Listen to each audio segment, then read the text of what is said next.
Estamos de volta e nessa aula nós iremos falar sobre alguns temas que são importantes da gestão financeira e alguns documentos, registros e arquivos. Então, a igreja dispõe de uma variedade de documentos decorrentes de sua natureza como pessoa jurídica, que a gente já falou sobre a pessoa jurídica. Então, por causa disso, ela tem alguns documentos. Além dessas documentações, existem outras que vão sendo elaboradas ao longo de sua existência, como atas de reuniões em geral, relatórios financeiros e fiscais, livros de matrimônios, de membros e batismos, de empregados quando ela tem, dependendo da sua dimensão, também os documentos relacionados à contabilidade e muitos outros que são produzidos ao longo da sua existência.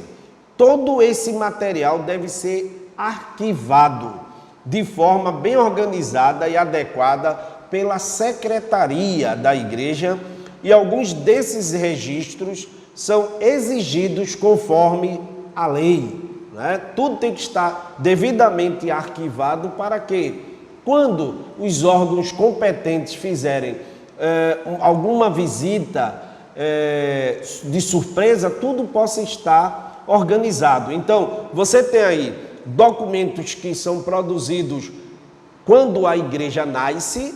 Existem outros tipos de documentos que são produzidos na sua existência ao longo diariamente ou semanalmente, né, como relatórios, entradas e saídas, a questão contábil. E temos a questão do arquivo, a secretaria. É um papel da secretaria a questão de arquivar essa documentação e os registros que são exigidos, que devem ser feitos. Então, todo esse trabalho é muito importante a igreja também, ou o líder, o administrador, focar. Sobre gestão financeira, nós temos aí o seguinte: a igreja, ela tem também suas entradas por conta das doações dos seus membros. E aí vem, em primeiro lugar, a ideia de orçamento. Por causa dessa receita, essa entrada, a igreja precisa ter um orçamento para que essa verba seja distribuída ou administrada. Então, para que isso possa cumprir com a sua missão, né? Então, para que haja o orçamento na igreja e as entradas, é preciso a consciência da missão da igreja. E também, por outro lado, existe a ideia da mordomia da igreja, né? Onde cada membro é responsável por sua contribuição para manter essa denominação, a instituição, as atividades funcionando, né? Então, diante dessa questão do orçamento, nós temos, a partir dessa receita, algumas formas de administrar esse recurso. E é muito comum algumas igrejas terem comissão de finanças, né? Que essa comissão, ela é responsável por fazer reuniões periódicas, estuda e também recomenda um programa financeiro para a igreja, ou da igreja recomenda isso. Também promove campanhas financeiras na igreja, examina pedidos de novas aquisições fora do orçamento, supervisiona o dinheiro sob o cuidado do tesoureiro, né? E também ajuda esse tesoureiro no alcance do seu desempenho, do desempenho dessa função. E esforça-se para alcançar o orçamento que foi definido. Então, essa comissão, ela é muito importante no processo da gestão financeira. Comissão de finanças.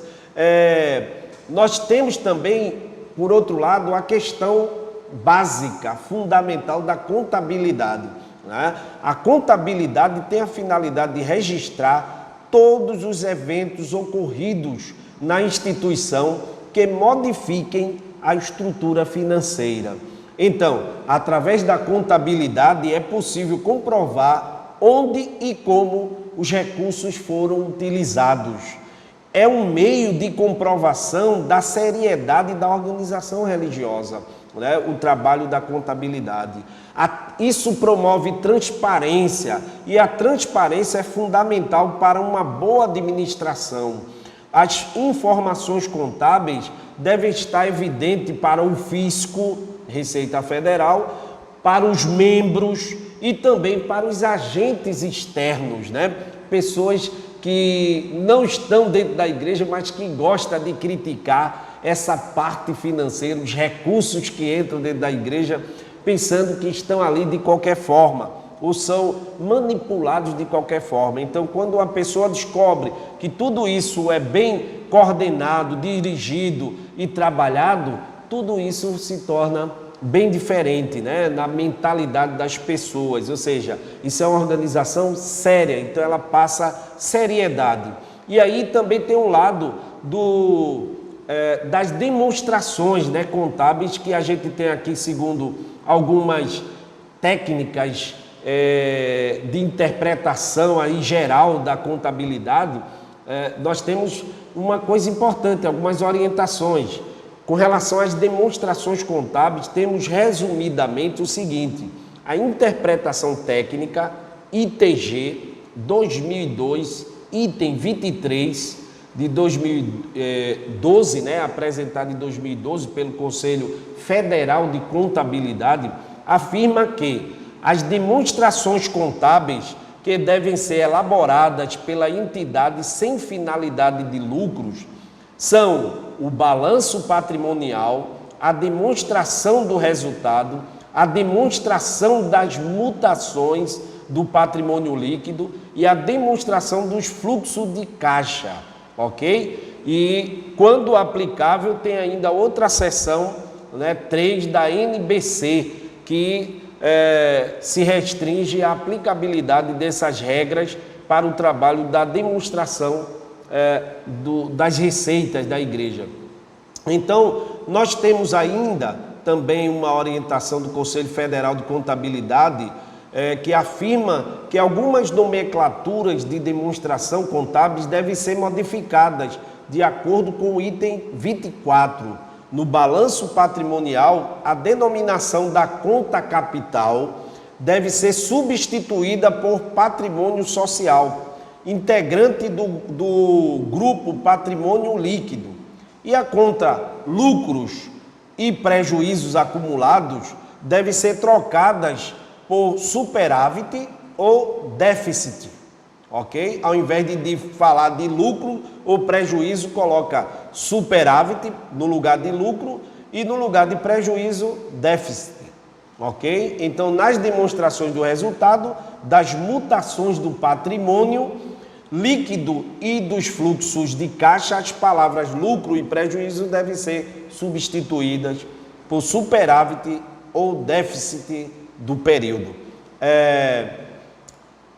A norma esclarece que devem ser enfatizadas as informações de gratuidade concedidas e serviços voluntários obtidos, e divulgadas em notas explicativas por tipo de atividade na demonstração do resultado, ok? Também é ressaltado na norma que nos fluxos das atividades operacionais deve-se classificar as doações dos associados na demonstrações do fluxo de caixa. Para a contabilidade da igreja, o livro diário e o livro razão são obrigatórios, ok? E esse ponto é importante. Além da escrituração dos livros, as obrigações fiscais também são de responsabilidade da contabilidade.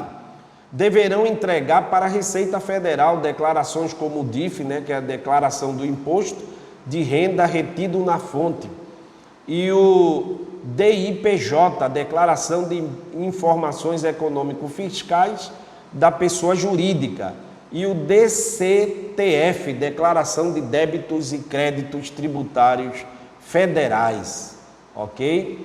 E aqui a gente finaliza esta aula na área de gestão financeira. Nos vemos no próximo vídeo.